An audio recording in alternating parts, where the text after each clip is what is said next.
விஜயுடைய அமைச்சரவையில் நமக்கு ஒரே ஒரு அமைச்சர் கூட கிடையாது. வன்னியருக்கு கிட்டத்தட்ட 14 பேர் இருக்காங்க. அந்த 14 பேருக்கு ஒருத்தர் கூட அமைச்சரவை தரல விஜய் அவர்கள். அப்போது திமுக அதிமுக பேருக்காவது வன்னியர்களை அமைச்சராக்கி அழகு பார்த்தது. இப்போ இந்த விஜய் ஆட்சியில் அதுவும் சுத்தமாக கிடையாது. அப்போ நம்ம என்ன சொன்னோம்னா, நீங்கள் பாமக வன்னியருக்கோ அல்லது திமுக வன்னியருக்கோ அதிமுக வன்னியருக்கோ நீங்கள் தர வேண்டிய அவசியம் இல்லை. உங்களை நம்பி உங்களுக்காக 14 பேர் எம்எல்ஏ ஆகியிருக்காங்க. அதில் வன்னியர்கள் தமிழ்நாடு முழுக்க ஒரு வட தமிழகத்தில் எங்களுக்கு விஜய் தான் ரொம்ப பிடிக்கும் சொல்லி உங்களை வாக்களித்து வெற்றி பெற செஞ்சுட்டாங்க. அப்போது அந்த வன்னியர்களுக்கு, அதாவது உங்கள் கட்சியில் உள்ள உங்கள் எம்எல்ஏவுக்கு அதில் இருக்கிற வன்னியருக்கும் யாருக்காவது அமைச்சர் பதவியும் கொடுங்கன்னு கேட்டோம். நீங்கள் ஏன்னா அந்த கட்சிக்கு போனோம், நீங்கள் ஏன்னா அந்த கட்சியில் இருக்கிறோம், அந்த கட்சிக்கு என்ன வாக்களிச்சு அப்படிலாம் கேட்கல. அப்போ அவங்களுக்கு கொடுங்கன்னு சொல்லி நம்ம தான் கேட்டோம். அதற்கு வியூஸ் போயிடுச்சு. அதில் இன்பாக்ஸ் நம்ம தம்பிக்கு எப்படி கதறிருக்காங்க, எப்படி பேசியிருக்காங்கன்னு பாருங்கள். ஒரு தம்பி சொல்கிறாரு, அன்புமணி மினிஸ்டராக்கி எண்ணத்தை வன்னிய மக்களுக்கு செய்தால் ஊழல் பண்ணி சிபிஐ மாட்டிக்கொண்டிருக்கிறார் அப்படின்னு ஒருத்தரும், இன்னொருத்தர் ராஜ்யசபா எம்பி பதவி பிச்சை கேட்காம இருந்தாலும் போதும் அப்படின்னு ஒருத்தர் கேட்டிருக்காங்க. இன்னொருத்தர் எம்பி சீட்டுக்கு கேஸுக்கும் பயந்துன்னு இருந்தால் கடைசி வரை இப்படி தான் இருக்கணும் அப்படின்னு சொல்லியிருக்காங்க. அதாவது நம்ம 2014 தனித்துணும். அது மட்டும் இல்லாமல் எம்பி ஆக்கும்போது அன்புமணி அவர்கள் கிடைச்ச ஒரு 3 விஷயத்தை மட்டும் சொல்கிறேன்.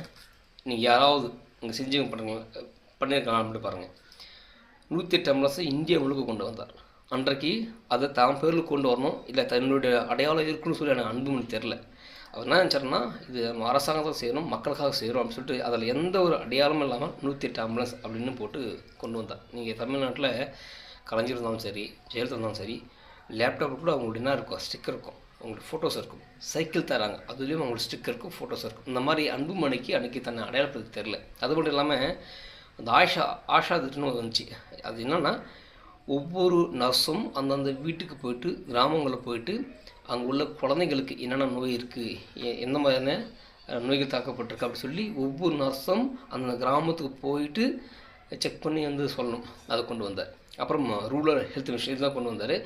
போலியோ உடைச்சது அன்புமணி தான். ஏன்னா அதுக்கு முன்னாடி இப்போ போலியோவில் நிறைய பேர் பாதிக்கப்பட்டிருப்பாங்க. இப்போ உங்களுக்கு எக்ஸாம்பிளுக்கு இப்போ ஹாப்பி ராஜான்னு படம் வந்திருக்கு. அந்த ஹாப்பி ராஜா படத்தில் அவருடைய அப்பா குதிரை முட்டைன்னு பேர் வைப்பாங்க. அந்த குதிரை முட்டை அப்பாவுக்கும் ஒரு ஃப்ளாஷ்பேக் வரும். அந்த ஃப்ளாஷ்பேக்கில் எங்கள் அப்பாவுக்கு 3 பேரும் அப்பா அண்ணன் தம்பிங்கெல்லாம் ஊனமுற்றுவாங்க, ஜெனட்டிக் ப்ராப்ளம், அவங்களுக்கு சப்பானி கூப்பிடுவாங்க. நான் நல்லா பிறந்தேன், அப்படி இருந்தும் எனக்கு சப்பானி மகன் பேர் வச்சாங்க அப்படி சொல்லுவார். அப்போது அதுக்கு முன்னாடி பார்த்தீங்கன்னா ஊனமுற்றவர்கள் அதிகமாக பிறந்திருந்தாங்க. அப்போ அந்த போலியோவை கொண்டு கிராமம் போகணும், வீடு வீடாக சொல்லிட்டு அந்த போலியோவை கொண்டு அன்புமணி அன்றைக்கி தனக்கு என் பேர் அப்படி சொல்லி கொண்டு வரல, மத்திய அரசாங்கம் அப்படி சொல்லி போலியோ ஒழிப்பு அப்படி சொல்லி தான் பண்ணாங்க. அந்த ஸ்டிக் அந்த ஒற்றத்தில் கூட போலியோ ஒழிப்பு இந்த நாள் இந்த முகவரியும் போடுவாங்க பற்றி, இந்த முகாம் போடுவாங்க பற்றி, அதில் கூட தன்னுடைய ஃபோட்டோ அவர் போட்டு தெரில. ஆனால் அது என்ன பண்ணுவோன்னா, அதிமுக வந்துச்சுன்னா ஜெயலலிதா ஃபோட்டோ இருக்கும், கலைஞர் வந்தாருன்னா கலைஞர் ஃபோட்டோ இருக்கும். இந்த மாதிரி இந்தியா முழுக்க எங்கெங்கெல்லாம் இருக்கிறோ அவங்க ஃபோட்டோஸ் அங்கே போடுவாங்க. அப்புறம் இந்த 108 ஆம்புலன்ஸ் இந்த மாதிரி எவ்வளோ, அதே மாதிரி ஒரு ஆளுக்கு ஒரு ஊசி இப்படி தான் போடணும். இன்றைக்கி கூட பாகிஸ்தானில் கிட்டத்தட்ட 390 குழந்தைகளுக்கு ஏற்றுமை பயிர் இருக்குது. ஒரே ஊசியை எல்லா குழந்தையும் பயன்படுத்தணும். சின்ன குழந்தை, பிஞ்சு குழந்தைங்களுக்கு. அதை 2005 அன்புமணி என்ன பண்ணான்னா, ஒரு ஆளுக்கு ஒரு ஊசி தான் போட்டு சட்டத்தை கொண்டு அன்புமணி அந்த தான். நீங்கள் சொன்ன பார்த்தீங்களா, இவ்வளோ நல்ல விஷயம் செஞ்ச அன்புமணி அவர் மீது ஒரே ஒரு சிபிசிஐ விசாரணை. அப்போ தப்பு இல்லைன்னு கேட்குற, தப்பு யார் தப்பு பண்ணாலும் எது தப்பு பண்ணாலும் தவறு தான். ஆனால் அது அன்புமணி செய்யலை. கடைசியாக அங்குள்ள லோக்கல் செக்ரட்டரி, டிஸ்ட்ரிக்ட் செக்ரட்டரி இவங்கெல்லாம் கையெழுத்து போட்டு அது எங்கே வருது, ஃபைனலாக அன்புமணிக்கு வருது. சாரி, நாங்கள்லாம் சரி பார்த்துட்டோம், நாங்கள்லாம் சரியாக கொண்டு வந்தோம், நீங்கள் கையெழுத்து போட்டிங்கன்னா அந்த மருத்துவக் கல்வியை ஒதுக்கலாம் அப்படின்னு வரும்போது தான் அங்கே கையெழுத்து போகிறார். இது சிபிசிஐ விசாரணை கிட்டே போகும்போதும் ஒவ்வொரு முறையும் நீதிமன்றத்தில் அன்புமணி சொல்கிறதுனா, ஐயா ஒன்று என்னை விடுதலை செய்யுங்க, இல்லை என்றால் குற்றவாளிகளும் நீங்கள் நிறுவனம் பண்ணுங்க, நீங்கள் 2ஆம் கிட்ட வச்சுருக்கீங்க, அரசியல் காலத்தில் நம்மளால் பேச முடியல, தவறே செய்யாமல் நீங்கள் தண்டனை ஆரம்பிச்சுட்டுன்னு ஒவ்வொரு முறையும் அங்கே வாதம் வைக்கிறாங்க. அன்புமணி அவர்களை கூப்பிட்றாங்க, வாயை தள்ளி போடுறாங்க, அவ்வளோதான். தவிர அன்புமணி பயந்துக்கிட்டு போய் பிஜேபிட்டெலாம் பண்ணிக்கலாம். அப்படி பார்த்தா இன்றைக்கி தமிழ்நாட்டில் பிஜேபி கிட்டத்தட்ட 25 மேலேன்னு ஒரு இடத்துல ஜெயிச்சிருக்காங்க. எப்போதுமே பிஜேபி மோடி என்ன சொன்னாலும் செஞ்சுக்கிட்டு தலையேற்று வரல. இப்போ எக்ஸாம்பிளுக்கு கடலூர் மாவட்டத்தில் 40,000 ஏக்கர் நிலத்தில் கையகப்படுத்தினாங்க. அன்றைக்கி மத்திய அரசாங்கத்துக்கும் மாநில அரசாங்கத்துக்கு எதிராக தான் கடுமையாக அன்புமணி போராடினார். அதனால் மாநில அரசாங்கம் அந்த ஏலப்பட்டிலிருந்து அந்த கடலூர் மாவட்டத்தில் உள்ள என்எல்சி நிறுவனம் இல்லையா, அந்த நிலத்தை கையகப்படுத்த சொல்லி அந்த பட்டிலிருந்து மத்திய அரசாங்கம் நீக்கப்பட்டது. எதுக்காக?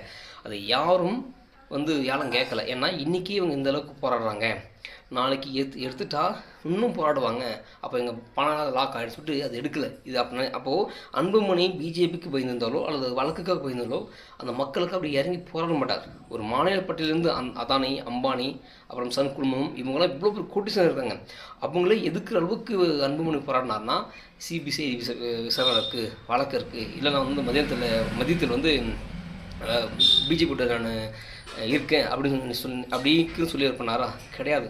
உண்மையாகவே இந்த மக்களுக்காக இறங்கி உண்மையாக போராட அன்புமணி. நான் எப்பயும் சொல்லலை, அதான் சொல்லலை, என் தம்பிங்க, என் அண்ணன் தம்பிங்க இவங்களுக்கே தெரியல. நாங்கள் படித்து சொல்கிறோம். ஒன்றும் சொல்கிறேன், நம்மள மாதிரி தலைவன், ஒரு தலைவன், ஒரு ராஜராஜ சொல்கிற மாதிரி அன்புமணி வந்துக்கிறாரு, நீங்கள் வாங்கலாம் சொல்கிறோம். இவங்களுக்கே தெரியல. சினிமா பைத்தியம், சினிமாவில் போகிறாங்க. எலெக்ஷனில் திமுக ஊறி மக்கி போயிட்டாங்க. உங்களுக்கு எப்படி தெரியும்? அதான் சொல்ல வரேன். இனி வரும் காலங்கள் ஜென்சி தம்பிகள், இன்னும் சொல்லப்போனால் வீட்டில் உள்ள அண்ணன் தம்பிகள் நீங்கள் தெரிந்து கொள்ள வேண்டும். நமக்கான தலைவன் வலிமையாக இருக்கும்போது நம்ம ஏன் அடுத்த போய் நிற்கணும்னு சொல்லி